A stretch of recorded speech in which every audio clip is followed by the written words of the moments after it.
All right, y'all. My name is David Lacer, and I'm an alcoholic. Hey, everybody. My sobriety date's May 31st, 2017. That was actually the day I walked back into a treatment center after quite a few years back out on the streets after an early run in AA. I have a sponsor. He actually knows I'm his he's my sponsor. And let me, by the way, get this out of the way, Joe. There we go. My home group is the Cosmopolitan group in Little Rock, Arkansas, specifically the 6:30 a.m. group, right? Yeah. We've got a good group of people that come out there. Cosmopolitan has meetings all day long, and so if you're ever in Little Rock and you want to get in a good meeting, but if you want to get in a real good meeting, come to the 6:30 meeting because we're real spiritual during that time. They say it's because our egos have not woke up yet, right? So you hear a lot of really, really good stuff.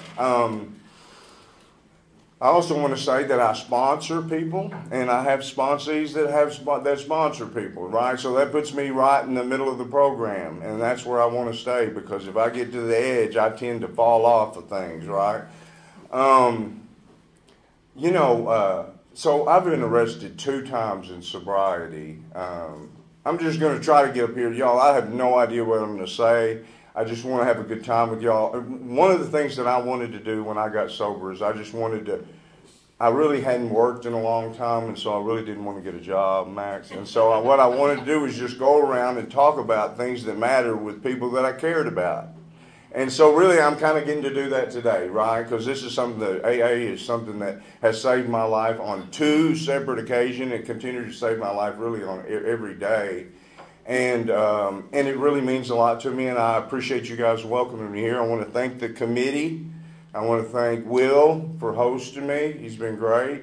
I want to thank the speakers that have been here so far. Amy last night was fantastic, a great vibe. And Jay this morning, and I didn't get to catch that whole word. I came in about Tradition 5, but that is going to be posted on the website, right? And for those of y'all that missed it, if you want a good relationship workshop, to get back on that page, that was fantastic. So I appreciate Jay. And then this afternoon or this morning, Cindy, just tons of boys up here. I love hearing an Al-Anon talk because I just appreciate the way that she was able to outline the characteristics and the defense mechanism of the things that go on, the way we relate to life, but they don't have the alcohol to even blame on the problem. And so it just really gets down to the heart of the matter, and I can always see myself in those relationship patterns that the Al-Anon speaker, particularly the one this morning, so that was fantastic. I appreciate you guys. So going back, I've been arrested 2 times in sobriety, and strangely enough, it was both times associated with an AA convention, okay? With me doing an AA talk. So last night, I was going to the store, okay, after the speaker last night to get coffee filters. And that's a story in and of itself. I got a specific way I like to do coffee, and I like to brew it myself, and I brought my own coffee pot in here, but I did not bring coffee, and I did not bring coffee pot filters. So I went out and got coffee before the meeting, but then I'm realizing as I'm getting ready to prep my coffee for the night, I don't have any coffee filters. And so I'm like looking for stores in the area, and I see there's Aldi has a store right over here, right? So I'm like, okay, I'm going to go get me some coffee filters. I drive over there to pick up those coffee filters. Well, I'm kind of looking and I'm checking it out, and the lights are off, so apparently it's closed. So I'm like, well, I don't know. I'll just have to deal with this in the morning, right? So I go back out and hit Caraway Road. Is that what runs that way, right? And here I'm getting a turn, and there's blue lights come on behind me, right? And I'm like, what the? And so I pull into the nearest parking lot, and the cop pulls in behind me, and he stops, blocks me in, and I just pull out I actually have a driver's license now, okay? Give him my driver's license, and then one's on this side shining a light on what I got in my seat, and the other one's talking to me and talking about how my driving's kind of erratic, and I was a little bit swerving around, and I didn't put my blinker on, and then they start asking me about these apples that I have in my car, in my seat, and I happen to be somebody, I eat a lot of apples. And so when I'm driving, I eat a lot of apples. And so then the cop starts talking about those Aldi apples. And I said, actually, no, those are Kroger apples. And that's where I kind of get mine. I said, well, I get mine from Kroger. And they're like, we got the wrong dude here. They kind of got a little bit disappointed and so forth.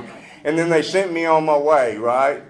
But then now this is where my higher power showed up. So this is kind of acceptance as the answer, which we kind of talked about a couple of times today.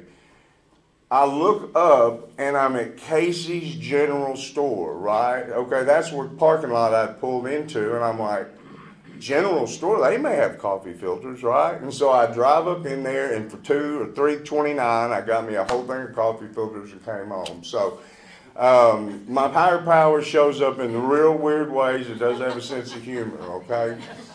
The other time I got arrested was on the way back from doing a talk down in Louisiana, and it was the same thing. They were just looking for some fugitive, and they just sent us on our way. So, so let's see. I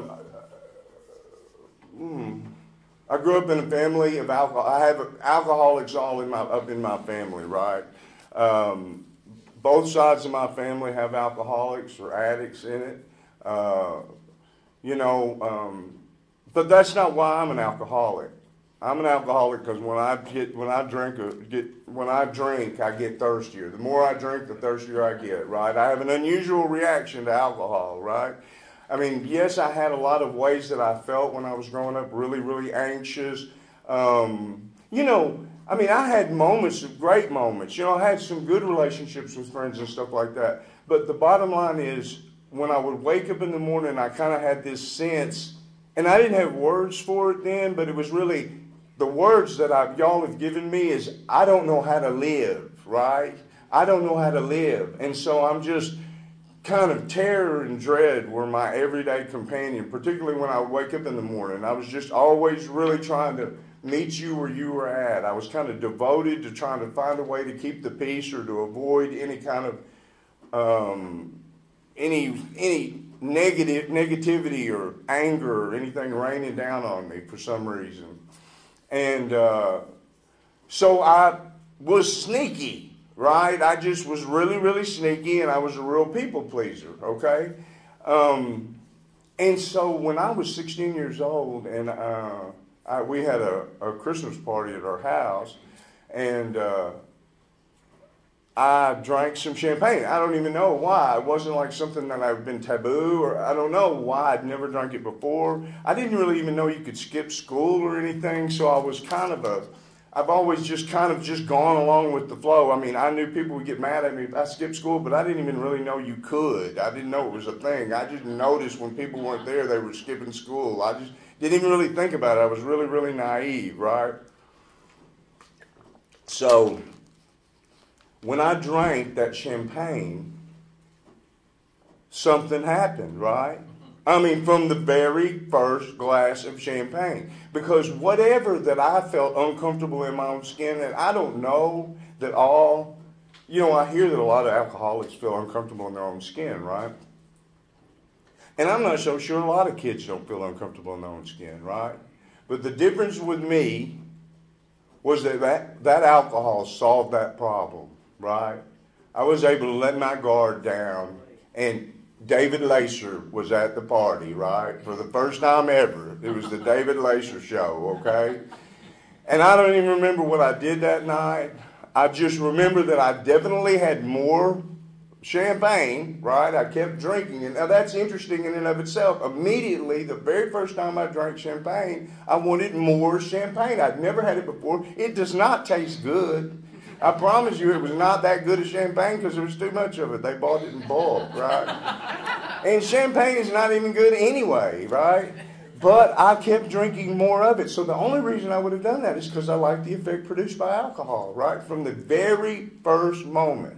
Now, what I have talked to some other people that aren't alcoholics is that they don't get that same sense of relief and ease and comfort with the first drink that I got, right? So the very next day, I woke up.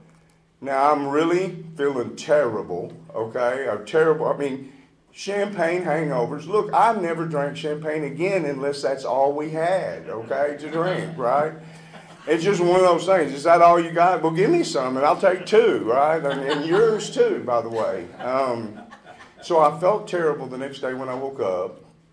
I was really embarrassed because my parents were not the kind that would just kind of tiptoe around things. They made fun of me, okay, for whatever I'd done and said. They just ridiculed me a little bit, lightheartedly. You know, it was Christmas Day and all, so what? Can't get on the kid that hard. But here's the thing. If I had eaten some food or done some other activity and it had made me feel the way I felt, really ashamed, embarrassed, and feeling like crap from a hangover, I would have thought, I am never doing that again, right? That never entered my mind. It never entered my mind. And from that very first moment, the cost of doing business was just the cost of doing business, right? I liked the effect produced by alcohol, and I was going to drink again, and it didn't matter that it made you feel a little crappy on the back end and you had to deal with a little ridicule and embarrassment, right? And so, you know, I'm in the middle of my senior year. You know, most people probably drank earlier than that, right? I was pretty late bloomer in all ways, okay?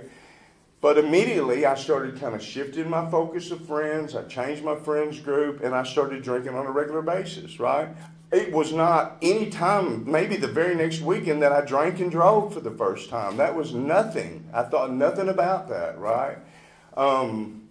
Immediately, this is kind of another thing that with me is really, really true, because I've made a couple of runs at this drinking thing and really trying hard to do it successfully. You know, what I didn't see back then, and I didn't have the words for it until more recently, and I really didn't have the eyes to see this until very recently, is that my life, it says in the book, that's probably why I didn't get it, because I wasn't really looking very much in the book, but it's in the book that we're kind of on this quest to control and enjoy our drinking, right? Control and enjoy our drinking.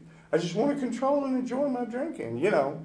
If you want to take it away, then hold on. Look, I'll control it, and because I enjoy it, right? But I have kind of never was very, and I've heard a lot of people say if I was controlling my drinking, I wasn't enjoying it, and if I was enjoying it, I wasn't controlling it, right? And what I've come to see recently in my own life in other areas, it's very difficult for me to control and enjoy anything. They're mutually exclusive terms, okay? If I'm going to enjoy it, I better not try to manage it. I better not try to control it. Just let it be itself, right? We kind of heard a little bit about that in the relationship workshop this morning. So I immediately did not stop making a mark, right? I was a pretty decent student. I mean, not a great student. I didn't have to work that hard at it, but I made B's. But by that last semester when I was in school, I mean, literally, I just quit doing work, right? I would go to school, but I just wouldn't turn stuff in, you know. And honestly, I should not have graduated because I did not turn in the required work in senior English to even qualify to pass the class. But they just passed me on through anyway, just because it was like, we don't know what's happened to this guy the very last semester of school. Let's just move him on out of here. And then I went to college, and then all the bets were off, and nobody was watching me. I could drink as much as I want to, and I just drank. And it was, what I did is I lived to drink, and I drank to live, right? It just didn't take long. By the time I was 21, I had 2 DWIs, and I should have had hundreds of them, but I was pulled over for a third. I'd flunked out of school. I'd racked up a huge debt with a gambling person that my dad came and helped me, bailed me out of. I was back living at home. I just made a mess of my life. I ended up getting some mental health treatment and kind of got righted. They basically wrote, according to other witnesses, I don't know, I didn't know this at the time, but they basically thought I would never be very high functioning. And but somehow I was right myself until I moved back down to Little Rock, and I ended up getting married and was working in a restaurant business, and my alcoholism escalated yet again, and I've been kicked out of the house, and I'm living on a couch, and that's just where my life goes. A lot of times when I start drinking, usually I become homeless, okay? And I was homeless again, and so I was homeless, and and this is the thing that kind of is also interesting, is I had to hit a bottom sufficient, right? Now, I got sober in 2017. This is about where I am, is way back in 1988, okay? So we're saying, yo, man, you need to move it along, boy. We don't have this much time, okay? And But I was sitting on that couch and I knew I may be some dumb, but I'm not plumb dumb. And I knew I was running out of real estate on this couch, okay? I knew this dude was kind of getting tired of me because the way I knew that is because he said, I'm kind of getting tired of you, right? and I'm waking up with a terrible hangover, and I'm like, all I want to do is go back home and get back in the big bed, right? I want to go back and be home with my wife and my 2 stepkids. And literally, I consider it kind of a divine thing. The next thing I knew, I remember that thought crossed my mind, and that was a knock on that door, and here my wife entered this apartment where I was staying in. And she said, if you will quit drinking and doing side dishes, you can come home. And I said, okay, right? I mean, it was never, in other words, I take the booze and you can come home. And it was like, I'm not giving you this booze out of my cold dead hands, am I going to give you this booze? But I was willing to surrender the booze, right? And by the way, I don't know how to live. Life is really ass backwards, right? I mean, you tell me, okay, it's surrender to win. You got to give it away to keep it. You got to die to live. You got to suffer to get well. I thought that was me, so sorry. And so nobody's going to know that on their own, right? Nobody's going to know that on their own. I mean, that's why we're the grateful recovering alcoholics, right? Because we wouldn't learn. Some people still don't know that's right. Some people still don't know you have to surrender to win. That's just not with alcoholism. That's with living this whole life, right? These are tips that we get to live, and we learn how to live in here. And it just, that way we don't have to drink one day at a time, but we learn to live one day at a time, and we can contribute, and we can connect with each other, and we get community, and we get people that care about us. And when we're not someplace, people call us and they miss us, and we get to participate fully in our own life, right? That's why they're great. That's why I'm a grateful recovering alcoholic, right? So it's not that big. Anybody that you run into that has a real high well-being index and they're contributing to life and they feel comfortable in their own skin, they've done some kind of work on themselves, right? Nobody knows how to live. But fortunately for us alcoholics, we get to come in here and we get to learn how to do it together, right? And there's people that have already done it, those that have come before us, that have laid down all the little breadcrumbs for us to follow. And when we do it one way and we do it wrong, they say, no, come on, we do it this way. I did that too, but come on, we'll do it this way. So anyway, I went back home, and my mom, she was older than me, but she was not my mom. It was my wife. Okay, that's Freudian slip right there, Max, okay? Take that out of the tape. I don't want to. She may listen to it, okay? So she said, the day I got home, she said, you're going to go to an AA meeting. I got somebody that's going to take you to an AA meeting. So then March the 5th, 1988, a guy named Martin, MC, who's still alive, and he's actually a member of my own group, he took me to a meeting. And I went to my first meeting ever, and he introduced me to the guy, and he said, this is your sponsor. He said, this is Lou. I said, hey, Lou. And I said, my name's David Lacey. He said, Lou's going to be your sponsor. I didn't know what a sponsor was. I didn't know much of anything about AA. It wasn't even in TV shows that much back then, right? What I kind of maybe knew was my dad and sister had got involved, and my mom was in Al-Anon for like 6 years, but none of them had really come and tried to force me to come into the program, right?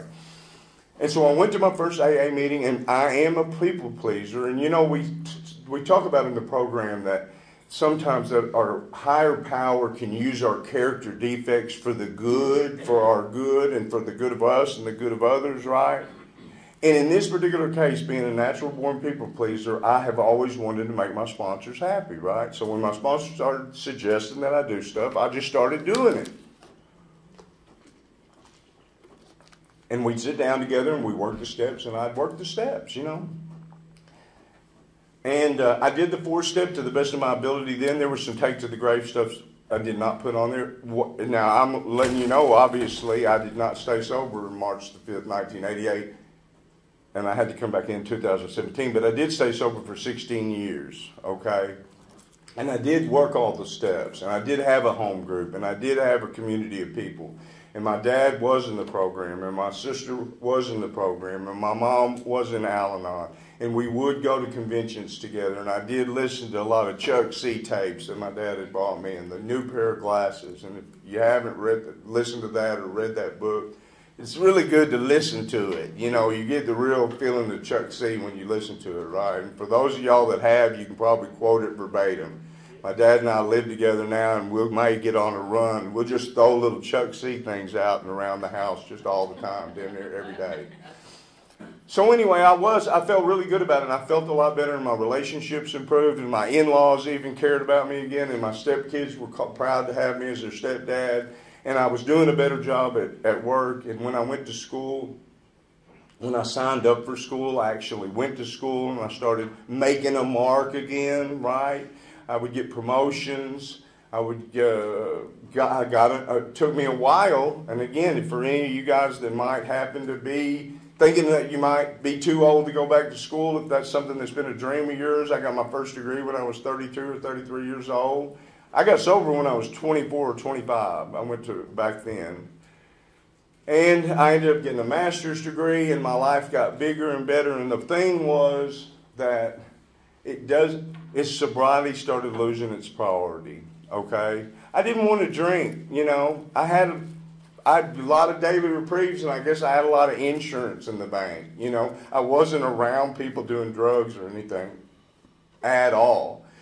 And I would see people drink around, but most people I hung out with didn't really drink. You know, my father-in-law drank, and it wasn't attractive at all, right? I mean, you know, it was not attractive to see the way he drank. So the drinkers that I had in my life, in my family, my dad didn't drink, my family, the people that I had in my life that did drink, it wasn't very attractive. I just didn't want to drink. I mean, I didn't want to drink at all. In fact, 2 years before I relapsed, I remember thinking by that time I had a master's degree. I worked at a Fortune 500 company.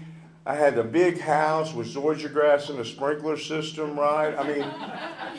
I mean, that was because of AA, and I'd gotten sober, right? But the problem was, and I was sitting in my little cube at my Fortune 500 company job, and I was like, I would never, ever drink again. That would be nuts, right? I really liked being sober at the time, right?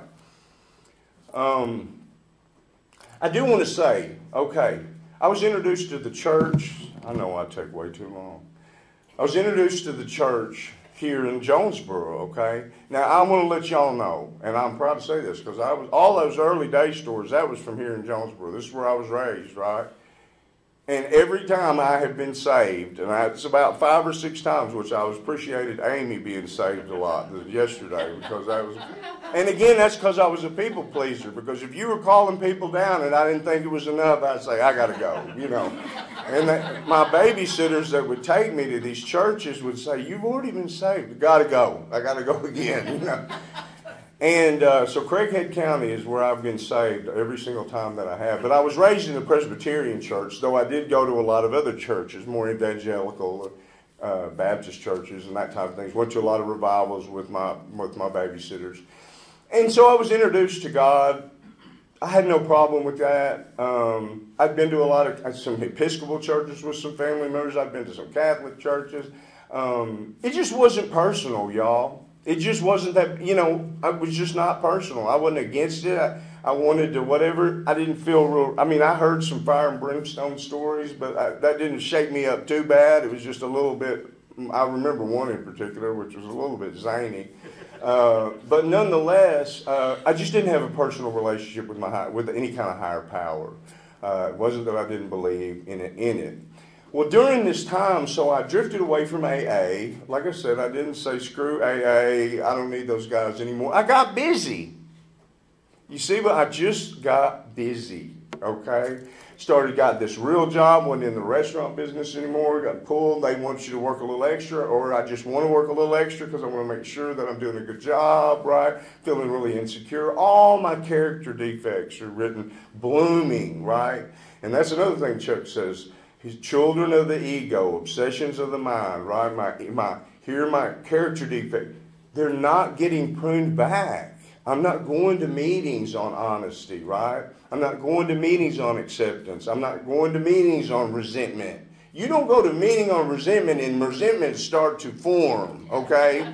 You don't have any good reason not to develop resentments, and then you're not even looking for them. I was at a meeting not too long ago where it was on resentments, so it was like, oh, resentments again, and then I start looking around, and hell, I've got a resentment, right?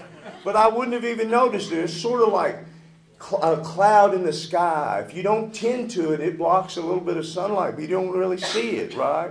And it's kind of getting filtered. That sunlight of the Spirit's getting a little filtered. And then here comes another one that goes by. And then you may rationalize and justify, hell yeah, I ought to be mad at that person or that situation. Or you get on TV and start ranting and raving, right?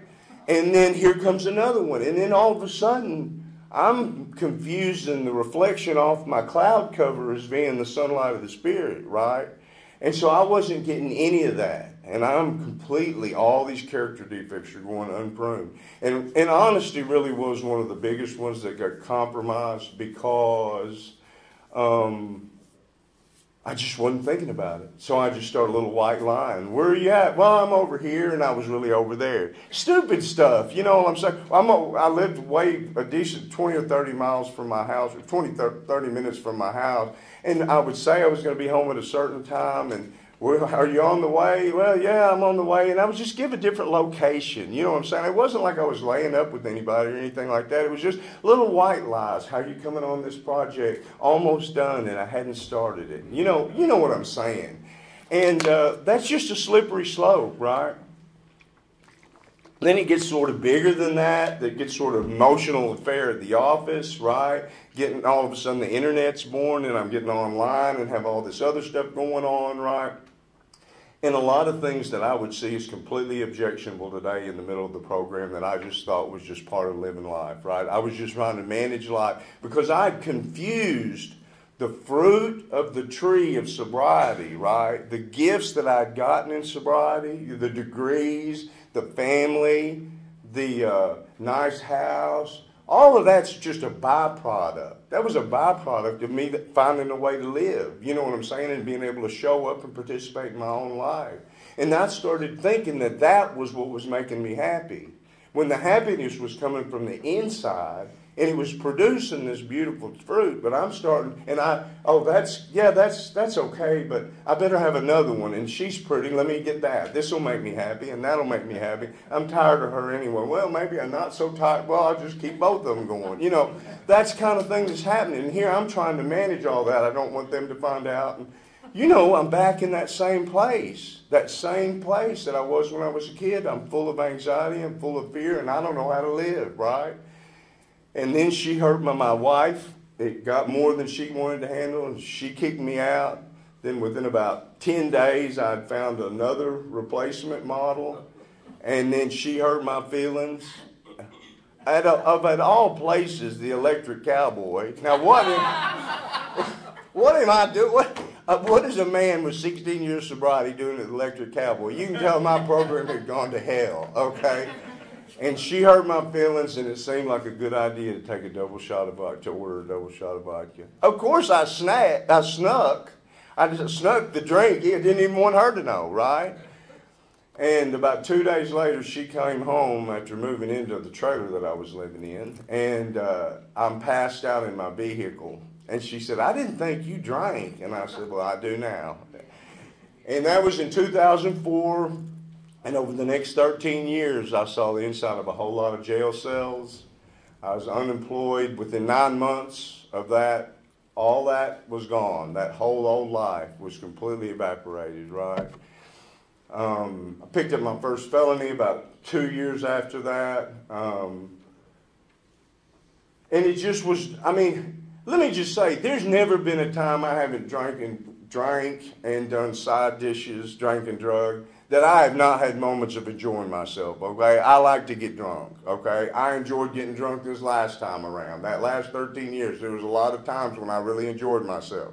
But there was a lot of people that were paying a heavy price as a result of me indulging in alcohol on a daily basis. A lot of people couldn't have a relationship with me because of where I was at.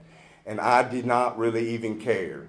You get me? I was stealing time from my mother every single day, and when I made my amends to her, and I told her I was apologizing for being sharp with my tongue and doing this and that, And she was like, well, I don't remember. And stealing time from you. And she just bawled, okay? My sponsor reminds me that stealing time from people is one of the greatest harms that I've done to anybody, that my alcoholism ever did to any time in my life, right? Stealing time from people. Then I see that now because I get to spend so much time with people like y'all, right? And it's so valuable to me, okay? And so all these people that wanted to spend time with me, that they couldn't because I chose alcohol over them, because I had to choose alcohol over them. As soon as I picked back up, it was game over. I just had to find a place to stand that I didn't hate my own guts while I was doing it, and I did, right? So I enjoyed myself a lot, but it also was pretty dark. There was a period of time I wanted to say that I had been introduced to God. Before I relapsed, I had read a couple of books. I was still seeking, even though I wasn't in AA. That had kind of woken that up a little. I read Conversations with God by Neil Donald Walsh. I'm not just saying that you're going to blow your mind and blow you wide open into the sunlight of the Spirit just beaming out of your chest or anything. But something happened when I read that book, and my relationship with that higher power became really, really personal. I don't know. I remember calling my mom, who's always kind of been a spiritual seeker and a kind of spiritual leader in our family. Both my parents are spiritual leaders in our family. But and I said, I was just really disoriented. I said, I don't even really know how to pray. I don't know what I'm praying to. I just had a real mind-blowing experience, and something really happened. And then I read a book called Power of Now by Eckhart Tolle. This was back in the 90s, before he was really famous with Oprah, for those of y'all who are familiar with the book. And anyway, it just changed everything, and something happened, and all I could say is from since then to now, except for a couple of years when I relapsed, I kind of was called. I don't know. My attitude about spiritual stuff just completely changed, and I've been a seeker kind of real hardcore ever since then. It's like the first thing I wake up and think about. It's the last thing I wake up think about going, well, maybe not the first and last, but I think about it all day long, right? I really want to come from a spiritual orientation. I'm trying to pull back the wheat from the chaff, and that's just something that's just alive in me, and I can't make it go to sleep. Even when I was on the streets, I was really seeking spiritually. You know, I did think I was the reincarnation of King David II. Okay, we can stop right there. I had a logo and everything, okay? In any event, right? I mean, I was out there, y'all. I didn't sleep much at all, okay?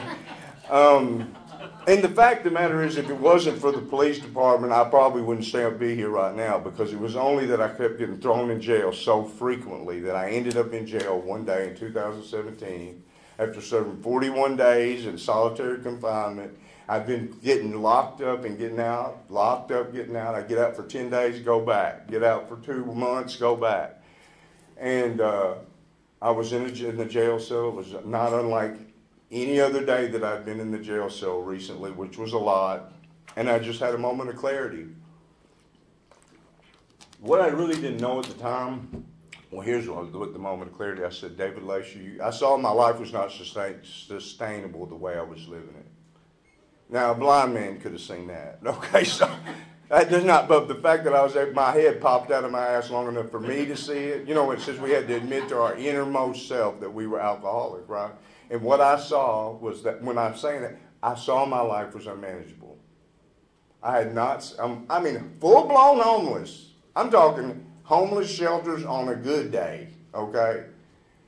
And I said, I remember looking into my mind's eye and saying, David Lacey, you got a problem and you can't fix this on your own. You better get your ass to treatment to go get your brain washed, and you better get your ass back to AA. And then everything started to change, y'all. I mean, mountains started to move and crooked roads started to get made straight. I started getting sentences commuted, right? I told my dad I think I'm going to go to treatment when I get out of here. I had a sister, not this one, but my other one came in and visited me. She said she was going to get me in a place. I was out in the yard at the police, in the jail, telling them, I think I'm going to go to treatment when I get out of here. And they said, we ought to try to go to this place. There may be some people from here that have been to Oasis, but I said, you ought to try to go to this place called Oasis. They got pools and everything. And I'm like, I doubt that's going to happen. And my sister comes in the next Saturday, and she said, I'm trying to get you in Oasis, right? And one thing led to another. And even though I wasn't supposed to get out of jail until late in June, I was walking out of there towards the end of May. Had to drink a little bit to qualify for insurance, which I was glad to do. I almost slipped off the hook, y'all. I promise you, ran out of the house at one point in the middle of the night, and I was supposed to be in an appointment to go to that treatment center. Luckily, I didn't run into the things I was looking for, and my sister and her boyfriend came to pick me up at a convenience store that was in the block that I usually hung out at, and my brother-in-law said, "What is wrong with you?" And I just don't know exactly what I said, but it was effective. I'm an alcoholic, right? And the next day, they took me to that treatment center, and that was the beginning of my journey. That was my 54th birthday, May 31st, 2017. And, you know, I had some pretty neat moments in there. I had a real honesty moment. One of the things that I want to talk about today, because this was kind of another sort of these little, you know, these little sacred coincidences, right? You know, those things happen a lot more when you get sober and you start working a program. You know what I'm saying? I don't know if maybe we just see them or what, but I mean, it's like that shit just happened, right? So we would go to meetings when I was on Friday and Saturday night. And I'd seen a guy that kind of reminded me of something that I wanted. I thought I wanted what he had, and I thought I may ask him to be my sponsor. Well, then we also had a meeting at our treatment center that was brought in from the community, okay? And a guy named Jack B came into the meeting on that Monday night, right before I was about to get out. I got out on a Friday or Thursday or Friday, I think. And he came in, and I met him in the meeting. And the next day I was eating breakfast. And he knew some people that I knew. He knew my dad, and he knew some people that I knew. He knew my sister.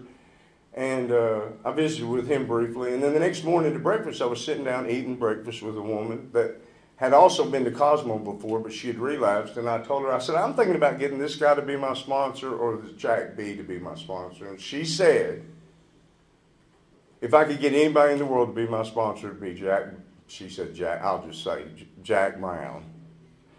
When his sponsee stays sober. And I said, you just made up my mind right there. That was a God wink for me. And that Friday when I got out, I went to a meeting. I saw him there. I told him I needed to talk to him after the meeting. And I went outside and I said, look, I don't like asking girls out or anything. I'm afraid they're going to hurt my feelings. So I don't like asking anybody out. You know, asking a sponsor for anybody of y'all, you guys probably all have sponsors if you need one. If you don't, get one. Please. It will be one of the most valuable relationships that you ever form in your whole life. I'm just letting you know. Plain and simple. You're missing out if you don't, but I'm sure most of y'all do. But I said, Jack, I need you to be my sponsor. I thought that would get him. Not saying ask him. I thought I'd tell him. And immediately he piles me up in his car, and he said, come on. And he took me to his house, which I have a fellow sponsee, brother Perry D. He says, watch out about getting in the car with Jack B. Because he'll take you hostage. And he does, but it's always out of love and it's always for the good. Now, he took me to his house and he literally told me his story, just like they do in the book. Right? He did not ask me nothing about my story. Not one thing. He did not try to probe and meet me where I'm at. He told me his story, right? And though there was a lot of things that he did that I didn't do, I really related to the part where he peed on his wife's shoes. And I thought that, okay, this is my dude right here, okay, right? And you know, when Jack started working me through the steps, right? And here's how he did it. He would literally, first of all, he would call. I wasn't working at the time. I was living in a Kim-Free. I was going to a lot of meetings every day. And this is sort of a step two thing. So I am going to just say, step one, you know, I saw my life was unmanageable. I had been seeing that I was powerless over alcohol. That was easy. I said I was an alcoholic. I was worshiping alcohol. I was proud to be powerless over alcohol. But I hadn't seen my life was unmanageable. It was only when I saw my life was unmanageable that I was able to begin to take the first step, right? And that's when I reached out the hand, because what that really told me was that I got a problem that I can't fix on my own. That means I need you, right? That's always the heart of the first step. I need you today as much as I needed you back then, okay? I got more responsibilities now, so there's a lot more people that are affected by my actions on a day-to-day basis than there were back then. people just cared about me and didn't want me to die, and I didn't want to get locked up anymore, right? But today there's a lot of people that depend on me. Amazing grace, right? And so it's kind of step 2 is kind of about this. So we started sitting down and we'd meet, and he would walk me through the book, and I don't know if he didn't trust me to read it or what, but he would read it with me. And we would take turns from page to page, right, going through the doctor's opinion, and he would stop me and say, now underline that, and I underline this now, and listen to this. Now this is thinking from the end at the beginning, right? He would say, when you are working with somebody, I want you to have them underline this right here, right? And underline this. And I want you to tell them this, okay? Because when I first met Jack, he asked me why he thought I relapsed. And I just, well, I quit going to meetings, blah, blah. He said, were you sponsoring people? Were you working with anybody? I said, well, no, really never was. Nobody really ever asked me to sponsor. But it's kind of hard when you get there before the Lord, after the Serenity Prayer and before the Lord's Prayer for anybody to corner you, to ask you to sponsor them. They'd had to come and ask you in the middle of the meeting. So, no, nobody really did ask me. And for whatever reason, my sponsor didn't push that on me when I was the first time around. It's just not my story. I don't know anybody to blame. It just didn't happen. He said, that's why you didn't stay sober. You got to give it away to keep it. You got to give it away to keep it. And so he always led me from the end goal at the beginning. This is what I want you to say to your people when you're working with them, right? Which I do with my people now, right? Same thing. In fact, I kind of drifted away from the way he did it with me, and I've drifted all the way back recently because that's the way I got sober, and that's really all I've got to give away anyway, right? But step 2, one thing about step 2, and this is something that I've done a little bit different than I did last time with this time around, is that step 2 to me is about picking your pony. I had that big advantage this time around when I came into the program because I knew AA worked, and I knew it worked for me. There's a lot of people that don't know that. I knew it would make my life better because it had made it better before, right? And a lot of people are just having to take it on faith. You have to believe because I believe. I'm telling you, it'll get better. Look at all of us. We're smiling. Most of us have 4 hubcaps that match even. And I think that guy's got a driver's license, okay? It's valid. You got it. You don't have that. And I did not have any of those things when I came into AA, right? Another thing that I had was a heart of acceptance. That was not me. That was grace. Even though I lived in all that nice house and drove all those cars and all that, I was thrilled to be able to have a bus pass, to be able to ride the bus in Little Rock. I was thrilled that Little Rock had a bus line and a bus system. I was thrilled that the bus literally stopped at the place I lived and at the job that I ended up getting and working at, right? I was it never bothered me. I never kicked the can. That's not me. That was not forced. That just came, right? So the door opened and I was able to walk through it. But the deal is that I jumped on the horse that my father's second father-in-law, he said, you can't ride 2 horses with one ass, okay? And so to me, step 2, part of it for me has been that I believe that AA will work and I'm willing to ride that horse, okay? And I just jumped all the way in. I mean, think about it. Look, we like to do things all in. Anyway, right? We don't really half-ass anything. If we're going to half-ass it, we're going to half-ass it all the way, and that means you ain't going to see me next week because I'm half-assing it all the way down the road till I can find something else I can get all in again about, right? And so I just got all in. I started going to meetings all the time. My sponsor said I need to go to the 6:30 meeting. I said I don't even have a job, and I don't even have a ride, and I'd walk my ass up there, and about 2/3 or a third of the way up there, I was glad I was walking. Got me a little pair of headphones that I wore and started listening to music. And now you try to get in the way of my walk in the afternoon after work and you're going to have hell to pay, okay? I'm still walking, right? Everything that I thought was something that was put in my place that was an impediment was actually working for me, not against me. It was always to help me, not hurt me.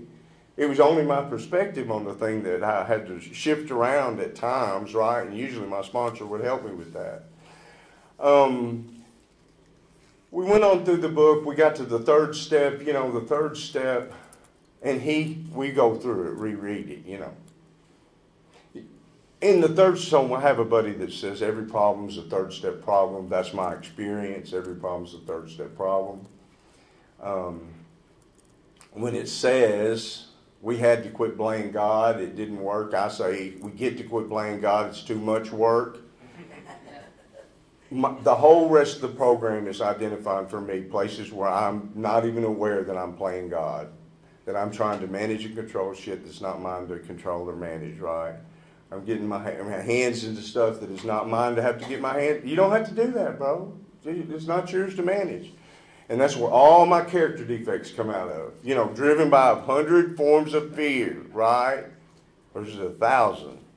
Lots of fear, right? And so I want to manage and control, right?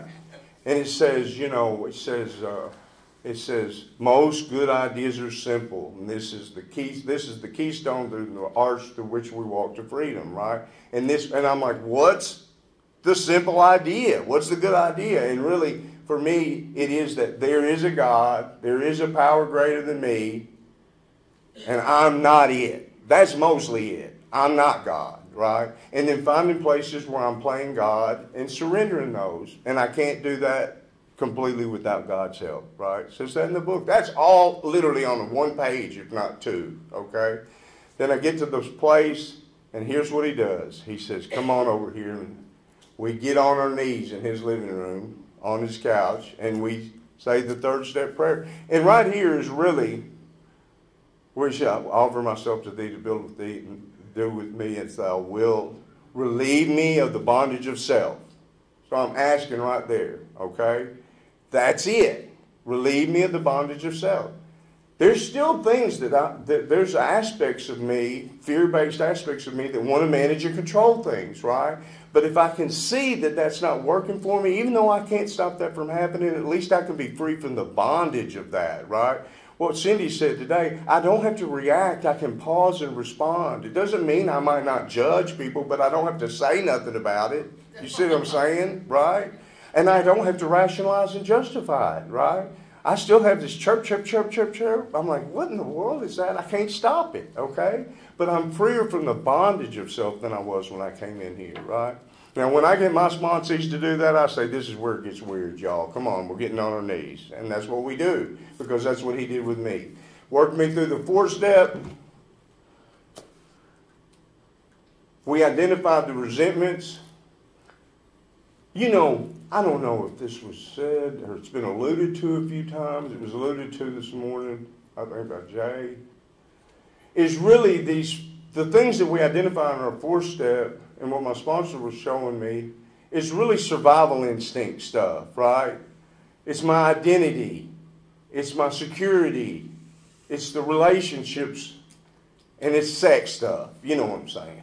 Sex stuff, right? That's all secure. That's all base level survival instinct stuff, right? It's keeping me from being able to thrive, okay? And because I'm starting to develop this tentative relationship with this higher power, these are things that I can piece by piece surrender to, right? The one thing that's really important for me to have a higher power of something that I can do some business with is because I'm going to be given this higher power stuff. I'm going to be given it stuff that I'm going to say, I'm going to let you take this. I'm going to let you take this right here. I can't do nothing with it anymore. I'm going to let you take it, right? I can't even stop picking this up. I need you to help me with that, right? And so I start seeing that it's blocking me from thriving, and all of the stuff that it says is blocking me from the Son's Holy Spirit. In fact, one of the aspects of self that it says the number one offender is resentment. That's just an projection of self, a fear-based projection of self that comes up and blocks me from the beauty of the world, right? Separates me from you. I can get wrapped up in that, petting that resentment, and I'm not useful to anybody. But if I look at my gratitude list every day, the things that show up that make me feel good about me and good about life and good about the world is where I'm contributing and participating. So if I'm petting over here, petting this resentment, and I'm on my high horse, I'm missing out on all the good stuff in life, right? That's what it's telling me. The one thing, and it took, the one thing that was really important, he helped me to go through that. I talked about it. I put the take to the graves on there. That was really, really important this time. I'm old. Put it down there. What are you going to do to me, right? And I had a thing that happened during the pandemic. I remember I was sitting in my easy chair, and one of those take to the graves kind of came back and haunted. It came back, kind of, whoa, I kind of felt, and it was, yeah, you may be great, but what about? And I'm like, I told somebody about that. Hold on. And boom. Because I'm completely bought into Alcoholics Anonymous, right? I'm riding that horse. I pick my pony, and my pony says, you tell that one person and you can be free, right? You tell that person and you make amends if necessary, and you shut your mouth if you can't, and you make a living amends on a daily basis, and you can be free. And I was free, and I haven't had that thing coming back and haunt me since then, right? The 6 and 7, for me, it's just aspects of self that are trying to play God. It's just what it all is. It's usually rooted in control and avoidance for me, right? I usually avoid doing stuff because I don't want to have a conversation or whatever. I'm managing the way you're going to respond. I'm people pleasing. I'm not being authentic. I still do that all the time. I've even jumped into a secondary 12-step program to help me with that, right? Because it's affecting my life. It's becoming objectionable to me. My sponsor helped me with the 8-step. He helped me. But the bottom line is we put the list of the men's down there, people I owed amends to already when we did the 4th and 5th together, right? So that was already really done. He just told me the ones to do and the ones not to do and how to do it and which ones to do first, right? I could not have done this. I've since gone to him about some things. There were some relationships that I'd had in the past, and I've gone to him, and we've done it at IHOP. We did the same thing, and there's some of them I thought I really need to do this, and he said, I want you to leave that alone. I don't want you to pick that scab. I just want you to leave it alone and leave them alone and go do this right here instead, right? And I trust my sponsor completely because of a lot of events that we've had through our life, and all of the advice that he ever gives me is couched in that 4th and 5th step. He tells me, some people, you might say, when I said, a guy that's been working a program for he wants me to come move in with him. I think you've said, do you think I should move out of the Kim-free house? Should I move in with him? You said, with you, you're a people pleaser. I want you to have a place by your own so you can have a relationship with God. And that's what I said, okay, right? I'm thinking about quitting this job and going to this. He said, with you, because of the way you've done things in the past, I want you to stay at that job for 6 months before you quit. Okay, I'll stay at that job for 6 months. So I did my amends, and before I was halfway through, I was feeling free, okay? I was feeling free. 10 is just doing, most of the amends that I make today are to people in the program because I'm so up the ass of AA that most of the people I hang out are in recovery. And I've never made an amends that it didn't strengthen the relationship that I had with the other person, okay? It's really, really an important process. It's really this idea of trying to avoid making amends. I mean, I don't want to step on people's toes, but I also want to live life to the fullest. And if I do find that I'm reviewing my day as I'm going along, the walking around step, and I do step on somebody's toe, I just want to be able to go make an amends to them, and I want to make it right? And then the daily the 11. That's really, for me, my sponsor talked about a rhythm, a daily rhythm of sobriety. He said it's a rhythm. He said staying sober and being sober and living sober is a rhythm. And so he said do the same thing you do every day, but just do it over and over again. He said I've been doing that for 30-plus years now. And he said I don't quit doing anything because I don't know what I quit. If I quit doing one thing, I don't know if it might be the thing that's keeping me sober. And so when I wake up in the morning, I wake up and I roll out of the knees, straight onto my knees, and then I say the 3rd and 7th step prayer and a little bit of extra. It's my own little personal thing. I'm up and at 'em. It's not that I don't believe you can't pray sitting up or standing up, but I never forget that I prayed. I know I prayed because I rolled straight onto my knees, and I'm not going to stay down there too long, and I'm not going to fall asleep. And that's peace of mind. Because I don't go, did I pray today? Let me tell you, I can go circles. I can chase my tail with that little thought right there all day, every day, right?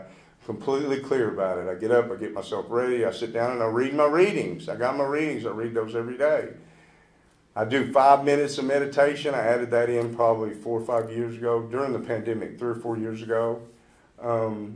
Because it says prayer and meditation. I thought about stretching it out and doing it longer, and I knew I was just trying to screw myself because it would be too long and I'd end up not having to do it, time to do it at all, right?